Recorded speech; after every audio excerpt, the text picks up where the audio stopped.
Muito boa noite, meus amigos. Voltamos pela Rede CNT para mais um Jogo do Poder. E recebo hoje aqui o secretário de Saúde de Curitiba, César Titon, que vem nos falar um pouco do sistema de saúde de Curitiba. E antes de iniciar o bate-papo com o nosso secretário, nós vamos a Brasília com José Marcelo para as notícias da semana. Olá, eu sou José Marcelo Santos, direto de Brasília, com o resumo das principais notícias da semana. O governo anunciou na segunda-feira um pacote de medidas para tentar equilibrar as contas públicas e evitar o rombo no orçamento no ano que vem. Além de cortes nas despesas, a proposta prevê aumento de impostos e a volta da CPMF. Também está prevista uma redução do tamanho da máquina pública, mas o governo não anunciou quais ministérios serão cortados. O principal ponto do pacote é a tentativa de recriar o imposto do cheque, sob a alegação de que é preciso abastecer os cofres da Previdência Social. Também faz parte do pacote a redução dos incentivos fiscais para a indústria química e exportadores, a redução do Minha Casa Minha Vida, das obras do PAC e a suspensão de novos concursos públicos. Descontentes com o pacote de medidas do governo, os servidores públicos já falam em greve geral da categoria. Depois de 5 meses de negociação, eles haviam aceitado receber um reajuste de 10,8%. O aumento passaria a valer a partir de janeiro, mas em apenas 72 horas o governo mudou de ideia e anunciou a decisão de adiar o reajuste para agosto do ano que vem. A crise econômica agrava a situação de desemprego no país. Economistas afirmam que a expectativa é de aumentar o fechamento de vaga nos próximos meses. Uma pesquisa da Confederação Nacional da Indústria mostra que o desemprego voltou a ser uma realidade para os brasileiros e quase metade dos entrevistados disse que alguém da família ficou sem trabalho nos últimos 12 meses. 73% estão preocupados em perder o trabalho ou ter que fechar o próprio negócio. E a estimativa é de que a crise feche 4% das vagas com carteira assinada de agora em diante. O projeto da nova CPMF ainda nem chegou ao Congresso, mas uma comitiva de 8 governadores e 2 vices começou um corpo a corpo na Câmara e no Senado para ajudar a presidente Dilma Rousseff nas negociações. Eles se reuniram com lideranças e com os presidentes das 2 casas e anunciaram que querem aumentar a alíquota da CPMF de 0,20%, propostos pelo governo, para 0,38%. O argumento para tentar convencer as bancadas é que os estados e municípios também precisam fechar as contas no azul e, por isso, precisam deste reforço no caixa. Eu vou ficando por aqui, mas estarei de volta na semana que vem. Até lá! Voltamos aos estudos da Rede CNT para a sequência do Jogo do Poder de hoje, pela Rede CNT, uma rede da família Martinez, com o secretário César Titon, secretário de Saúde de Curitiba. Foi uma surpresa para quem convive no meio a sua assunção à condição de secretário de Saúde de Curitiba, um servidor de carreira. Aliás, eu vejo aqui que o seu acesso ao quadro de servidores da Prefeitura de Curitiba foi em 2006, então mesmo antes de completar 10 anos de carreira, já é secretário.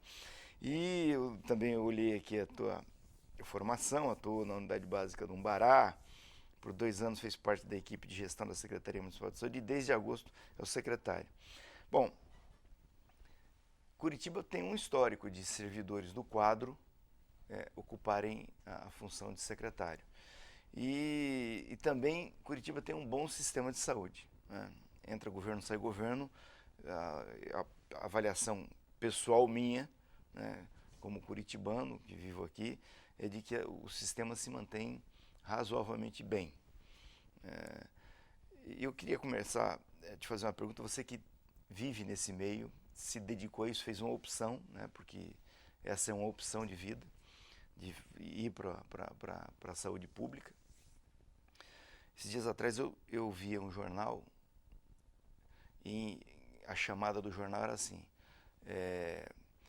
criança obtém cura de uma doença grave numa cirurgia num hospital em Curitiba. Aí a segunda chamada era um hospital fecha um serviço em Manaus. Aí fiquei ali esperando começar o jornal e ver a notícia. Aí vem a notícia. Começa a notícia da criança que foi curada de um problema raro numa cirurgia no hospital de Curitiba. Aí vem toda a matéria, uma matéria grande, de 3 minutos, entrevistou médico e tal, mas não falou que hospital era e como aquela criança fez aquela cirurgia. Eu que conheço sabia que era um hospital do SUS e que, portanto, a cirurgia tinha sido gratuita, né?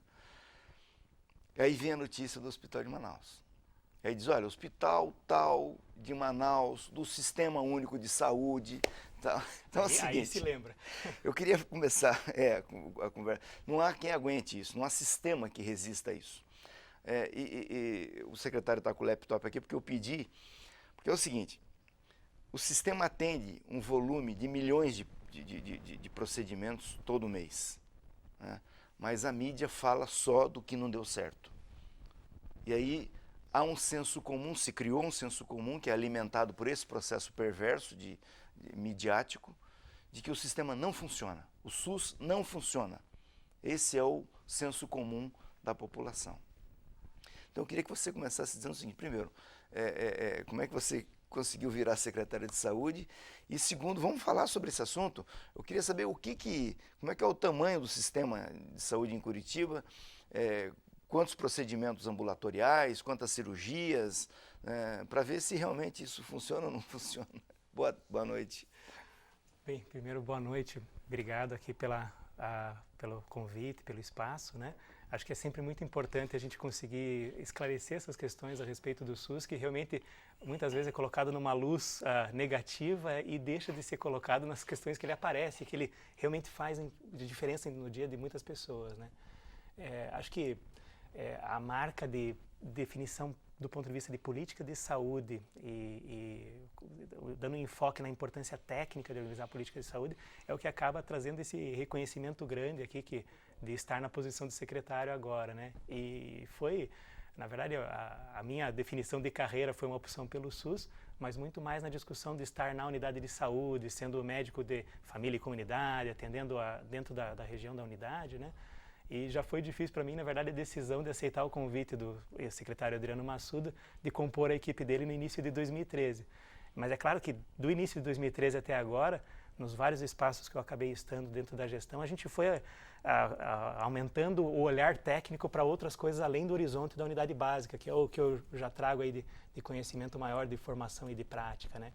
E nesse momento estava agora 1 ano na superintendência de atenção, então já estava numa posição, é uma das 2 superintendências da secretaria, já tem uma visão mais macro e acabou sendo uma decisão do prefeito sinalizando uma clara continuidade e uma importância do perfil técnico para poder fazer a condução da pasta, né? Perfeito. Mas, enfim, o sistema funciona ou não funciona? Vamos falar do nosso SUS. O SUS, ele tem essa visão negativa em Curitiba, no Paraná, no Brasil como um todo. E a gente se orgulha de Curitiba ter uma história tão rica de conquistas, de consolidação do SUS, né? E que a gente ainda tem muitas oportunidades de avanço, como a gente vem tendo, né? A gente tem um volume muito grande, vamos pensar, por exemplo, em consultas médicas, para a gente ter uma ideia de pessoas atendidas, né? A gente tem 109 unidades básicas de saúde que realizam na faixa de 160 mil consultas médicas mês. Isso em Curitiba, né? Ao lado disso, a gente tem 9 unidades de pronto atendimento 24 horas, da urgência e emergência, que fazem na faixa de 90 mil consultas médicas mês. Aí eu estou falando de consultas médicas, né, nos números. E de especialidade, a gente tem alguns serviços especializados próprios, alguns centros de especialidade, mas a maior parte nos serviços contratados ou conveniados. A gente tem perto de 146 serviços com alguma vinculação ao SUS, além dos 141 serviços próprios. Então a gente tem 380 estabelecimentos vinculados ao SUS em Curitiba, né? E na atenção especializada, a gente tem entre 110 e 130 mil consultas especializadas médicas a cada mês. Então, aí a gente tem um montante total em cada mês de consultas médicas que a gente tem, esses 130, mais o 90, mais os 160 mil, né? É um número muito grande de consultas médicas, em especial quando a gente pensa na população de Curitiba como comparação, né? Ele entra dentro dos parâmetros preconizados, né? E a gente sabe que parte da atenção, principalmente da parte especializada e da urgência e emergência, acaba sendo não só para pessoas de Curitiba. A gente atende também pessoas oriundas por pactuação de outros municípios, né? Particularmente do estado do Paraná. E de atendimentos assim especializados além de consultas, é claro, eu enfoquei em consultas médicas, mas a gente tem consultas de enfermagem que tem aumentado bastante, de vários outros profissionais. Eu coloquei a consulta médica que acaba sendo um dado mais fácil de comparar nas várias áreas do sistema, né? Procedimentos que não são da especialidade da medicina em si, do médico. Consulta de enfermagem, por exemplo, a gente conseguiu ampliar muito de 2013 para cá e às vezes a população não percebe o que a consulta de enfermagem pode trazer. É raro que a pessoa venha procurar isso, mas ela ajuda muito no cuidado e na integração dentro das unidades básicas em especial e tem papel também nos outros espaços especializados, né, na integração do cuidado, né? Além das consultas, se a gente for pensar em internamentos, a gente tem mais de 12 mil AIHs por mês. AIH é o Sistema de Registro do Ministério para internamento. Certo. Então, isso dá uma ideia do nosso movimento nos 24 hospitais vinculados ao SUS Curitiba. São 24 de vários portes, dos quais 12 são os de maior porte por ser hospital de ensino, por estar contratualizado, ou hospitais públicos, né? Metade deles. Mas então essas 12 mil AIH se dividem nesses 24 hospitais que temos vinculados no SUS em Curitiba. Muito bem, vamos a um brevíssimo intervalo e voltamos em seguida para ir destrinchar um pouco esses números com o secretário de Saúde de Curitiba.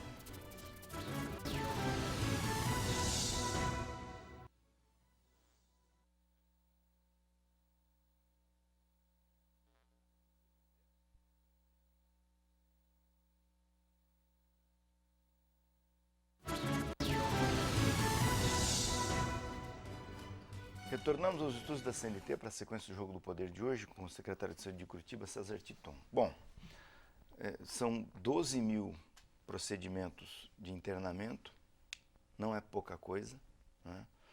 E pelos números aqui de consulta, nós estamos falando quase 400 mil consultas mês. É um sistema de saúde grande, né? Não é como o de São Paulo, do Rio de Janeiro, mas é um sistema de saúde de grande porte.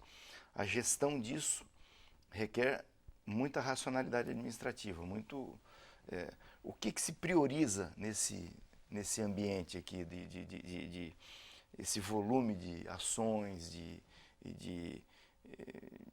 dessa expressão orçamentária? Quando a gente tem um sistema complexo desse porte, com esse histórico, a gente sempre tem a questão do quanto a gente consegue avançar, em alguns casos também em quantidade, mas o principal elemento é qualidade e integração no sistema. Porque quando o SUS em Curitiba tinha só unidades básicas, era uma complexidade para integrar. Agora que eu tenho unidades básicas, UPAs, CAPs, hospitais, encaminhamento para ambulatório especializado, eu preciso ter fluxos entre todas essas questões que façam sentido para um cuidado mais humanizado. E se a gente não toma o cuidado, é frequente que a ordem das coisas acaba fazendo com que tenha dificuldade para pessoas que estão em estabelecimentos diferentes. Então, na unidade básica, que é o espaço que eu trabalhei na ponta, aí, os anos que estive aqui na secretaria, né, frequentemente não se enxerga os problemas relacionados a outros dos espaços, da UPA, do CAPS, do hospital. E quando você se coloca no outro ponto, frequentemente é uma visão negativa da unidade básica. Então, uma coisa que eu acho que foi uma conquista muito grande, pessoal, ao longo desses últimos anos, foi sair do olhar da unidade básica e olhar o ponto de vista também do lado hospitalar, da atenção especializada, da urgência, da atenção em saúde mental, para poder entender a posição dos profissionais de saúde dessas outras posições, dos usuários que estão circulando e ajudar a construir comunicações e fluxos que façam mais sentido. Há uma visão, de modo geral, do especialista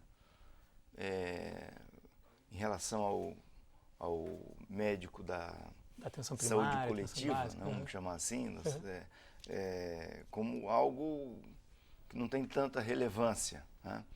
E, por outro lado, a visão do médico da saúde coletiva, da atenção primária, olhando para o especialista, olhando para o chacal.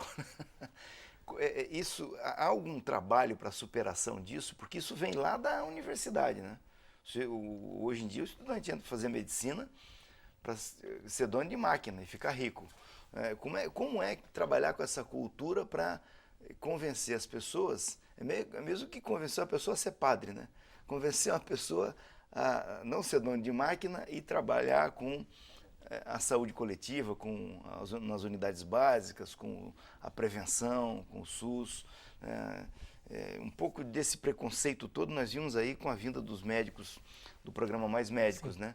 Inclusive em relação aos cubanos, dizendo alguns estúpidos dizendo que os médicos cubanos não eram médicos, né? Na verdade, isso é sempre um trabalho em andamento e que não é só do gestor municipal, público, as instituições de ensino superior também têm avançado nessa área, mas ainda tem muito a conquistar, né? Eu acho que quando a gente abre a nossa rede de saúde para ela ser uma rede de ensino em serviço e ter circulação de estagiários, de residentes, a gente já ajuda a fazer um pouco desse olhar de vários pontos de integração. Então a gente tem, de 2013 para cá, houve, por exemplo, tem residência agora de medicina de família dentro do SUS Curitiba. E é claro que esses profissionais médicos já formados vão fazer estágio também na atenção especializada, na urgência, e vão ajudar a integrar essas visões. Para os profissionais já formados, isso tem a ver com os movimentos de educação permanente, mas também com fóruns de gestão participativa. Então a gente fomenta colegiados e espaços de discussão. Por exemplo, a gente tem alguns distritos que já têm experiências instaladas de chamar os médicos da UPA, da Unidade de Pronto Atendimento 24 horas, e os médicos das unidades, para acertar as diferentes percepções da necessidade dos usuários sobre problemas de urgência. E na hora que eu coloco os profissionais para conversar, é muito fácil eles acharem um consenso e um ponto comum. E falar, puxa, mas isso eu posso fazer muito melhor do que você lá, ou você... Enfim, já se troca ali e se alinha o fluxo.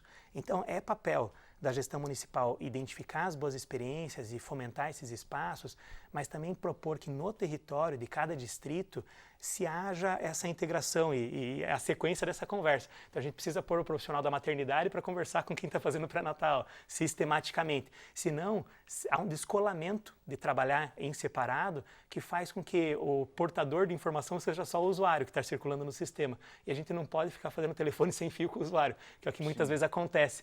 A gente precisa ter também essa integração do discurso entre os profissionais dos vários pontos da rede. Entre o obstetra e o médico. E o médico e o enfermeiro que está fazendo pré-natal também, né? E em alguns casos vai ser muito importante a gente ter isso chegando no agente comunitário de saúde, que vai estar mais próximo para ajudar a começar um pré-natal precoce, fazer captação da gestante, né? E discutir com a família o acompanhamento depois, né? A gente vai ter a proximidade do auxiliar de enfermagem em determinados momentos. Essa gestante, em algum momento de urgência, vai procurar a unidade, mas às vezes a unidade não está aberta, ela vai na maternidade. Sim. E como que a gente explica para ela quando que ela vai em cada ponto, né? Então, cada uma das redes, a gente falou da materno-infantil, falou um pouco da urgência, mas também na psicossocial, ela tem oportunidades de coordenação do cuidado que precisam ser tanto formuladas como regras institucionais, mas também elas precisam ter vida criada por esses espaços de gestão participativa e educação permanente que tem que ter continuidade. Bom, eu vou te chamar mais um intervalo e na volta eu vou retomar esse ponto. Você falou em médico da família, né? Sim. Que vai eu queria saber quantas equipes nós temos em Curitiba e como é que isso está funcionando, que é uma grande grita dos prefeitos a respeito do financiamento disso. Eu volto em seguida com o secretário de Saúde de Curitiba.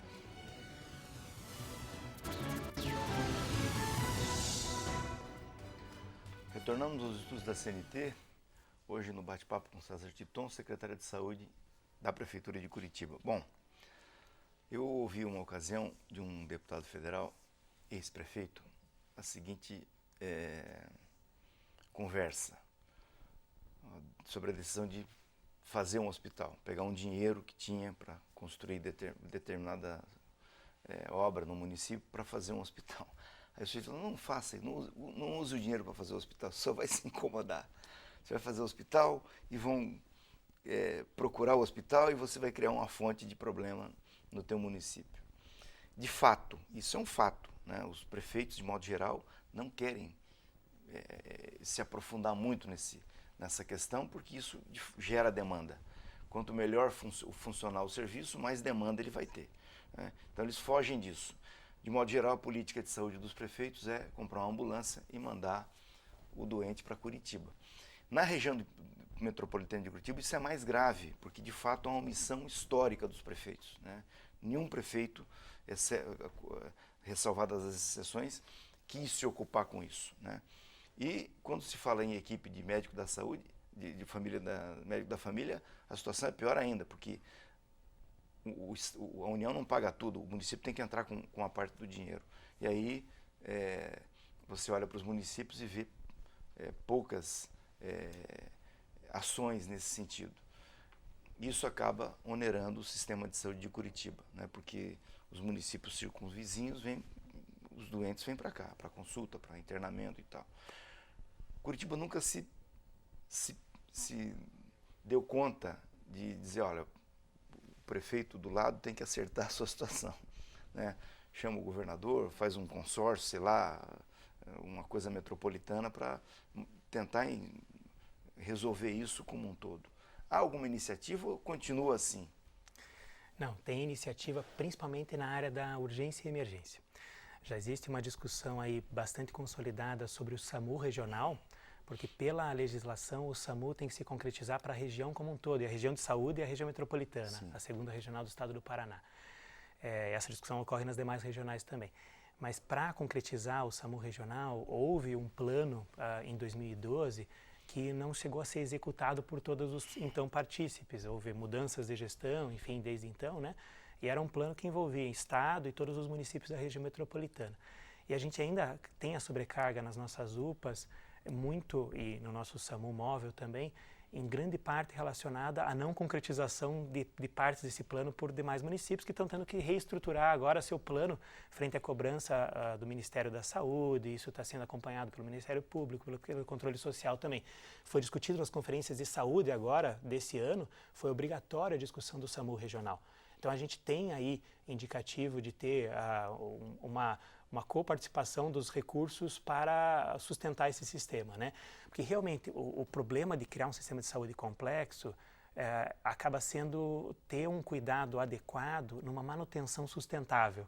Então, o custeio de equipamentos de saúde é muito custoso. E a despesa é permanente. Sim, então pensar só no investimento sem pensar no custeio, isso não dá certo, seja na atenção básica, seja na atenção especializada e hospitalar, seja na urgência e emergência, na atenção psicossocial. Em todas essas, o componente do custeio para a gente manter precisa ser identificado.